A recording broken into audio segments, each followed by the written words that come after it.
Hello সবাইকে, good morning. আজকে বেরিয়ে পড়েছিলাম উড়িয়াপাড়া যাওয়া বলে। আজকে প্রচুর বৃষ্টি হচ্ছিল, ঝিরিঝিরি, একবার থামছে একবার হচ্ছে।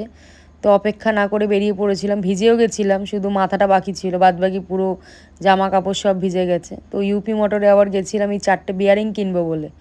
কালকে রথ আছে, রথের চাকার জন্য এই 4টে বিয়ারিংয়ের খুব প্রয়োজন ছিল, কারণ রথের চাকাটা ছিল কাঠের। তো ওই রথটা না এগোতে চায় না। তো যাই হোক, বিয়ারিং কেনা হয়ে গেছে, বাড়ি ফিরবো। বাড়ি ফিরেই কাজ শুরু করে দিয়েছি, কারণ টাইম আর বেশি নেই, অলরেডি 1টার মতো বাজে।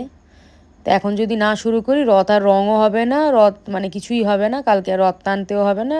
এই রথটা আমি আগের বছর কিনেছিলাম, তো আমার ইচ্ছা এই বছর আমি নিজের হাতে রথটাকে সাজাবো, মানে নিজের মতো করে মডিফাই করব। তো সেই কথা অনেক দিন ধরেই ভেবে রেখেছিলাম, কিন্তু করব করব করে আর করা হয়নি। আমার জীবনে সব দিয়ে ব্যাড হ্যাবিট হলো, আমি যে কোনো কাজ লাস্ট মোমেন্টে করতে খুব ভালোবাসি।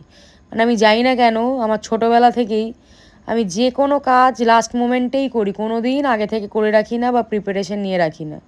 তো যাই হোক, এদিকে বেস কালারটা আমি করে নিয়েছিলাম। তো এদিকে আরও একটা গন্ডগোল হয়েছে, সেটা হলো আমি কালারটা ভুল নিয়েছি।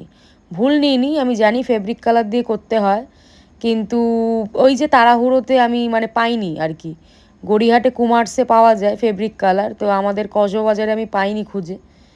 পেয়েছিলাম কিন্তু কালার কম্বিনেশনটা মিলছিল না, তাই জন্য নেওয়া হয়নি। তারপর আমি লাস্ট মোমেন্টে ওই যেগুলো দিয়ে দরজা জানলা রং হয়, ওই রং নিয়ে এসেছিলাম।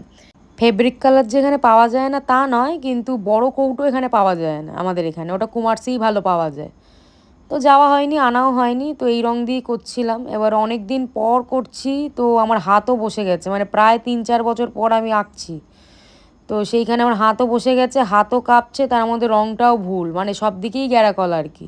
তো যাই হোক, চেষ্টা করেছি যতটা সুন্দর করে করা যায়। আমি ঠিকঠাক স্যাটিসফাইড না, আমি দিয়ে অনেক ভালো কাজ করতাম আগে, হঠাৎ করে মানে অনেক দিন করিনি, তো যেটা হয় প্র্যাকটিসের অভাবে স্বাভাবিক ব্যাপার, হাত বসে যাবে। তো যাই হোক, যেটুকু চেষ্টা করেছি তাড়াতাড়ি করে করার। আর আমার ধৈর্য খুব কম, মানে ওই যে আমি ধরে ধরে করব সেরকম ধৈর্যও নেই আমার, সেরকম টাইমও ছিল না। লাস্ট মোমেন্টে কাজ করলে যা হয় আর কি, এরকম হয় তাদের সাথে।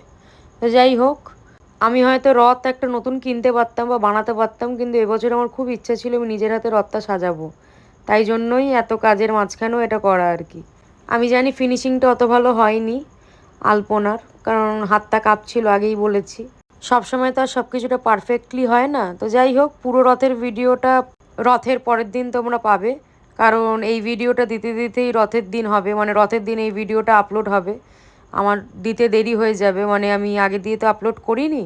তো যাই হোক, আশা করছি সবার ভিডিওটা ভালো লাগবে। পরের ভিডিওটা দেখুক।